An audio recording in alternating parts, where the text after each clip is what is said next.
Então pessoal, tudo bem?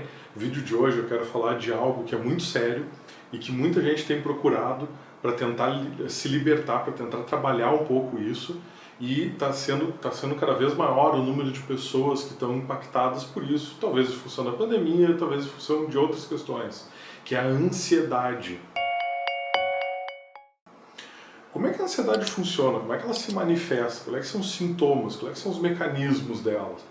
Bom, do ponto de vista físico, a gente pode citar alguns, são bem comuns. A maioria das pessoas que teve problemas de ansiedade, crise de ansiedade, enfim, manifestam taquicardia, aumento do ritmo de respiração, às vezes dificuldade para respirar, uma certa asfixia, às vezes distorções visuais, a visão escurece, quase uma sensação como se tu fosse desmaiar, a coisa assim, enfim. Entre outras questões, tremor, entre outras questões que são, por si só, já são um baita problema, porque nos limitam muito na nossa vida. Do ponto de vista do processo de pensamento, o que pode acontecer? A gente pode ter um disparo acentuado, acelerado do nosso diálogo interno. Aquela conversinha que todo mundo tem dentro da cabeça, que a gente conversando com a gente mesmo. Às vezes aquele diálogo ele fica muito acelerado, ele fala muito alto, ou ele fala muito rápido, ou as duas coisas. Eventualmente ele coloca situações sob uma ótica negativa, e aí isso às vezes gera imagens, gera ideias de coisas problemáticas, de um futuro distorcido, de um futuro tenebroso, de uma catástrofe, enfim. E aí a gente tem um quadro complicado, porque aí as pessoas ficam girando em torno disso e não conseguem viver suas vidas, né, realizar suas potencialidades. Bom, como é que, o que mais a gente sabe sobre isso? A ansiedade, ela é um estado emocional que ela tem algumas características que tornam ela especial. Por exemplo, ela é do grupo das emoções que estão ligadas à linha do tempo. Ela precisa do índice referencial de tempo. Eu costumo dizer que, por definição, toda ansiedade é um medo do futuro. Eu não consigo ficar ansioso com o passado, eu posso ter culpa do passado, eu posso ter tristeza com o passado, mas a ansiedade está ligada à culpa, e isso nos remete ao futuro. E aí, essa é a primeira característica. A segunda característica, que é muito interessante, é que a esmagadora maioria dos casos desse medo de futuro, vulgo ansiedade, ela é ilusória, ela é uma pura alucinação, ela não é nem perto do que realmente tem chance de acontecer. Normalmente ela é uma hiperdistorção do futuro, nos colocando no pior cenário e desmerecendo, diminuindo, degradando os nossos recursos internos, as nossas capacidades de lidar com o que vai vir. Então, o risco parece que ele sobe assustadoramente, vertiginosamente, e a nossa capacidade de lidar com ele parece que some. Obviamente isso não é uma verdade, nem o risco sobe de graça, nem a nossa capacidade de agir some. Mas o mecanismo da ansiedade ele gera esse desequilíbrio na gangorra. E aí o efeito do medo é razoável. Inclusive essa é outra coisa que às vezes eu falo e as pessoas se chocam. Eu digo, não, a ansiedade é um troço normal. Como assim a ansiedade? Não, a ansiedade é um troço normal. As pessoas têm ansiedade por quê? Porque as pessoas vão enfrentar desafios ao longo da vida, né, cada um no seu. As pessoas têm as suas limitações, têm seus recursos e as suas limitações, e uma certa dose de medo nos dá cautela, nos tira também do lugar, eventualmente nos faz agir, nos faz entrar em ação para tentar lidar com algo que esteja nesse futuro que pode ser tão amedrontador ou tão tenebroso assim. Então, uma certa dose é considerado ok. Uma pessoa que nunca se expõe em público, não tem um hábito, e daqui a um pouco ela é colocada na frente de 1.000, 2.000 pessoas, é normal que ela tenha, não é normal que ela não consiga falar, não é normal que ela gagueje, não é normal, mas que ela tenha ali um aumento de frequência cardíaca, que ela tenha uma certa ansiedade, vamos lá, vamos considerar que está tudo certo. Se isso não limita ela, se isso não é um problema, a gente não tem o que fazer com relação a isso.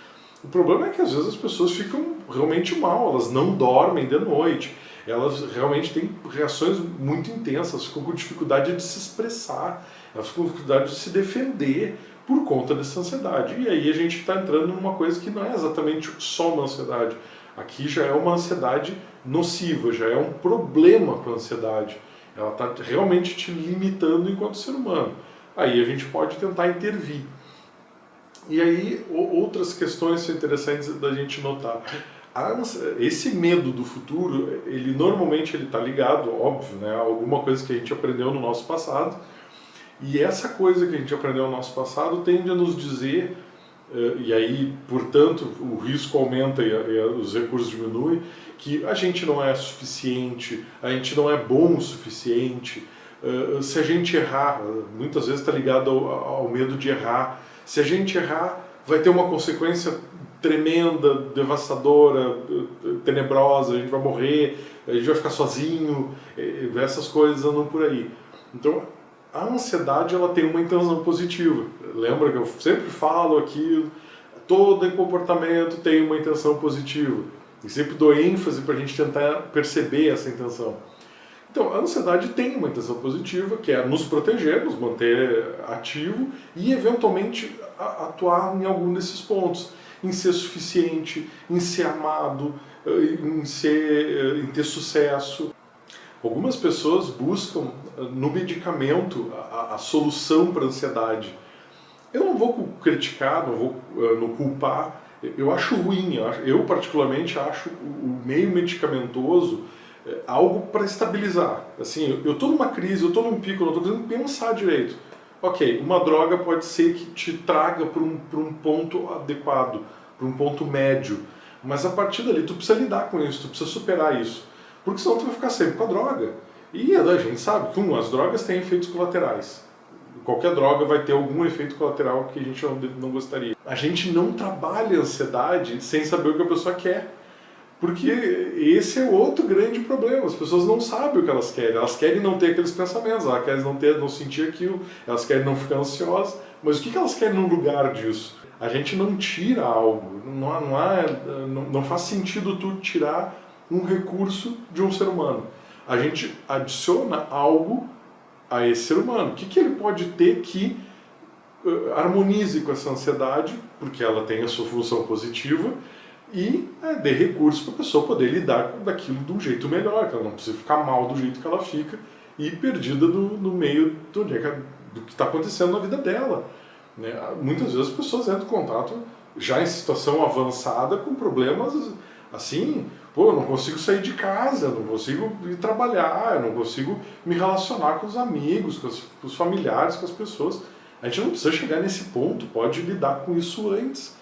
De onde é que parte? Como é que lida? Estabelece um desejo adequado, um desejo direito, um desejo genuinamente positivo, interessante, para lidar com aquilo ali. Reconhece que existe uma intenção positiva nessa ansiedade e o que essa intenção está tentando te dizer? Ela está tentando passar uma mensagem. Qual mensagem? Se tu entender a mensagem e tiver um desejo bom, fica mais fácil tu lidar com ela. Ela fica mais desidratada para a gente poder pensar no futuro. Pensa o que está te causando ansiedade, o que está te causando, o que pode ser de tão tenebroso no futuro, do ponto de vista real. Não tem. Mas eu sei que dentro da cabeça das pessoas que têm ansiedade, elas criam um cenário devastador, um cenário de tormenta intensa. Pensa um pouco nisso, o que realmente tem lá dentro, o que tu tem, o que tu já exibiu no teu passado, na tua história, que pode te ajudar a lidar com isso no futuro. Eu espero que tu tenha gostado desse vídeo, se inscreve aqui no canal para assistir, para receber mais informações como essa, e um grande abraço e até semana que vem.